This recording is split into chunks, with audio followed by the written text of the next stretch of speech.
તો ઉત્તર ગુજરાતના ભાગોમાં મહત્તમ તાપમાન 30-31 ડિગ્રી રહી શકે છે, ન્યૂનતમ તાપમાન 22-23 ડિગ્રી રહી શકે છે. દક્ષિણ ગુજરાતમાં ન્યૂનતમ તાપમાન ઘટશે. રવિ પાક માટે હવામાન સાનુકૂળ જણાશે. ઉત્તર ગુજરાતના ભાગોમાં મહત્તમ તાપમાન લગભગ 30-31 અને ન્યૂનતમ તાપમાન 22-23 ડિગ્રી સેલ્સિયસ આસપાસ રહેવાની શક્યતા રહેશે. દક્ષિણ ગુજરાતમાં પણ ન્યૂનતમ તાપમાન ઘટશે, એટલે લઘુત્તમ તાપમાન ઘટતા સવારે ઠંડા પવનો ફૂંકાવાની શક્યતા રહેતા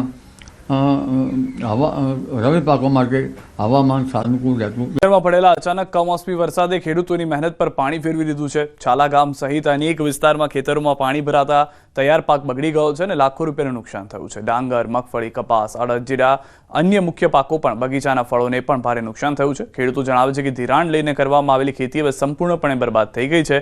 ખેડૂતોએ સરકારને તાત્કાલિક સર્વે કરી વળતર આપવા સાથે ધિરાણ અને વ્યાજ માફી કરવા પણ માંગ કરી છે. એ તમામ પાક સમજા કે મગફળી છે, અડદ છે, ડોગર છે, એને ખરેખર પૂરેપૂરું આમ તો 100% જ કહેવાય, પણ 90% તો નાશ પામી જ જવાનો છે. આમાંથી મોનોકા મગફળી છે, એમાંથી બેમણ પણ મગફળી એમનું મળે એવી નહીં. અડદમાં પણ એ પરિસ્થિતિ છે. એટલે ખેડૂતોની હાલત કફોડી છે, ખર્ચો એ નહીં મળે.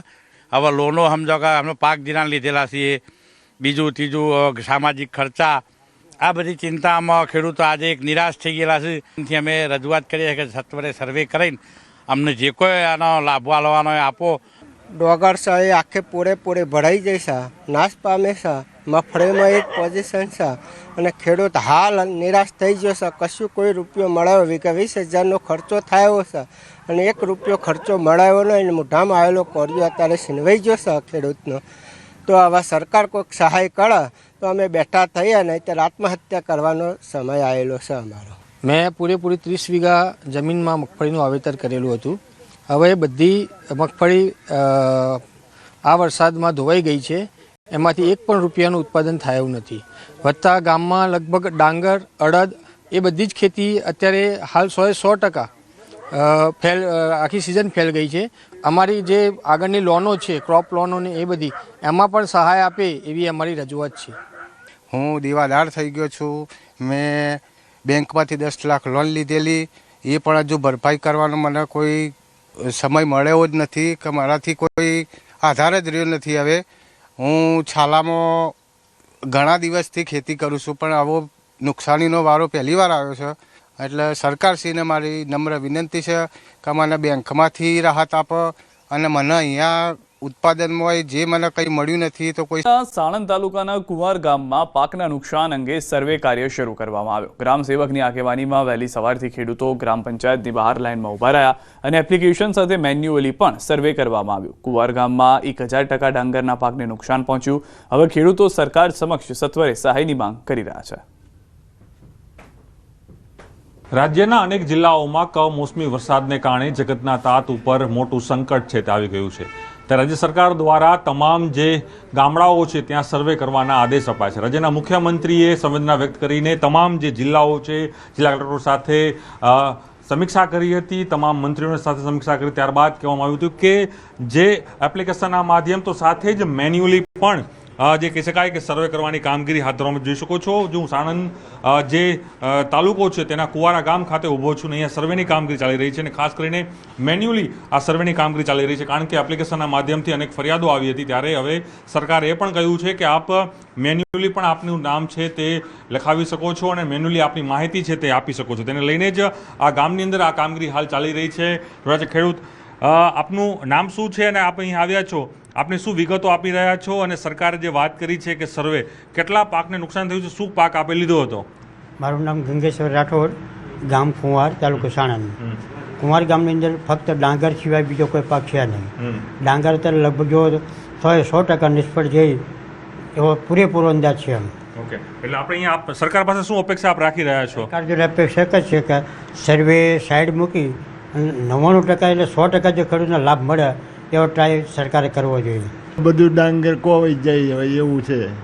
પાણીની અંદર પાણી ભર્યા છે ને ઉગીએ છે એવી રીતનું છે. પ્રાથમિક સર્વે કરીએ છીએ, ખેડૂતોને સાથે લઈ ગામના 4 સીમાડા જોઈએ છીએ કે કેવા પ્રકારનું નુકસાન છે, પછી એ પ્રકારે અમે માહિતી એકઠી કરીએ છીએ અને પછી ખેડૂતોને કહીએ છીએ. સાહેબ જોઈ શકો છો કે ગ્રામ સેવક છે તે પણ છે અને સતત સર્વે હાથ ધરી રહ્યા છે. વાત કરવાનો પ્રયાસ કરશું. આપ ખેડૂત છો, કેટલું નુકસાન આપના વિસ્તારમાં થયું માની રહ્યા છો? કારણ કે ડાંગરનો પાક સૌથી મોટો પાક આ પંથકમાં થતો હોય છે. નુકસાન કેટલું અંદાજો સરકાર પર શું અપેક્ષા આપ રાખી રહ્યા છો? સાણંદ તાલુકાની અંદર કુંવારી ગામને 100% નુકસાન થયેલું. બરોબર, સરકાર એ કહે કે આ ડાંગર બાગર નુકસાન થયું ને હોય ઠોકા અમને વળતર આપે. બરાબર, કોઈ આધાર રહ્યો નથી. બરોબર, હવે ખેડૂતને શેના પર પગભર થઈએ કઈ? આમ કેટલો ખર્ચો થયો છે વીઘે? કેટલું માનો છો આપ? 10 થી 12 હજાર. 10 થી 12 હજાર વીઘે ખર્ચો. હવે અમે દોઢ મણે ડાંગરના 3 રૂપિયા આવે એવું નથી. આટલું નુકસાન છે ખેડૂતને. અમારી તો એક અપેક્ષા એ છે કે ક્ષેત્રફળ મુજબ પૂરેપૂરું વળતર મળવું જોઈએ અથવા જે પાક ધિરાણ ખેડૂતે લીધેલું છે એ સંપૂર્ણ માફ થવું જોઈએ. ફાર્મરો છે પોતાની એ ડિમાન્ડ છે કરી રહ્યા છે કે તેઓ લોકોને પાક ધિરાણ છે તેની માફી થાય, તો સાથે જ સરકાર સર્વે પૂર્ણ કરીને સહાય છે તે જાહેર કરે. તો બીજી તરફ રાજ્યના મુખ્યમંત્રીએ પણ સંવેદના વ્યક્ત કરી છે અને મુખ્યમંત્રી તરફથી સોશિયલ મીડિયાના માધ્યમથી કહેવામાં આવ્યું છે કે રાહત પેકેજ ટૂંક સમયની અંદર સરકાર છે તે ખેડૂતોને જાહેર કરીને ખેડૂતોની પડખે રાજ્ય સરકાર છે. ક્ષણિક મહેતા સાથે પ્રણવ પટેલ, ન્યૂઝ 18. બોટાદ જિલ્લાના બરવાળા પંથકમાં કમોસમી વરસાદનો કહેર યથાવત છે. બરવાળા શહેર સહિત તાલુકાના ગ્રામ્ય પંથકમાં સતત 7મા દિવસે પણ વરસાદી માહોલ રહ્યો. બરવાળા શહેર તેમજ તાલુકાના ગ્રામ્ય પંથકમાં બપોરના સમયે ફરી માવઠું ત્રાટક્યું. ધીમી ધારે વરસેલા વરસાદમાં પણ શહેરના માર્ગો પર પાણી વહેતા થયા. બરવાળા શહેરના એસટી બસ સ્ટેન્ડ, ખારા વિસ્તાર, મોચી બજાર, કુંડળ દરવાજા, ખમીદાણા દરવાજા, મહાદેવ પાર્ક, મહાવીર જૈન સહિતના સંપૂર્ણ શહેરી વિસ્તારમાં ધીમી ધારે વરસાદ વરસ્યો. સતત 7મા દિવસે પણ જિલ્લા પંથકમાં કમોસમી માવઠાનો કહેર યથાવત રહ્યો. સતત કમોસમી માવઠાથી ખેડૂતોમાં ભયમાં બંગાળ ઉપસાગરમાં ભારે ચક્રવાત સર્જાવાની શક્યતા. 18 થી 20 નવેમ્બર ચક્રવાતની અસર રહેશે. એક વેસ્ટર્ન ડિસ્ટર્બન્સ પણ આવવાની શક્યતા. 18 થી 24 વચ્ચે ગુજરાતના વાતાવરણમાં પલટો આવી શકે. 15 ડિસેમ્બર સુધીમાં વેસ્ટર્ન ડિસ્ટર્બન્સના કારણે કમોસમી વરસાદની શક્યતા. 18 નવેમ્બરની આસપાસ 16 થી 18 નવેમ્બરમાં બંગાળ ઉપસાગરમાં એક ભારે ચક્રવાત સર્જાવાની શક્યતા રહે છે, જેના કારણે લગભગ 18 થી 20માં આ ચક્રવાતની અસર રહેશે અને તેનો ભેદ બંગાળ ઉપસાગરનો ભેદ અને અરબ સાગરનો ભેદ અને આ સમયમાં એક વેસ્ટર્ન ડિસ્ટર્બન્સ પણ આવવાની શક્યતા રહે છે, જેના ઇન્ટરેક્શનના કારણે ગુજરાતમાં ફરી વાતાવરણમાં 18 થી 24માં પલટો આવવાની શક્યતા છે. 18 થી 24માં વાદળવાયુ પણ આવવાની શક્યતા રહેશે. સામાન્ય રીતે હવાના હળવા દબાણ બંગાળ ઉપસાગરમાં ડિસેમ્બરની સુધીમાં રહેતા હોય છે. 15 ડિસેમ્બર સુધીમાં પણ વેસ્ટર્ન ડિસ્ટર્બન્સના કારણે કમોસમી વરસાદ થવાની. તારીખ 10 થી હવામાન ચોખ્ખું થશે. સૌરાષ્ટ્રમાં જળભરાવો છે તે ઓસરશે. રવિ પાકનું વાવેતર થઈ શકે તેવું વાતાવરણ જણાશે.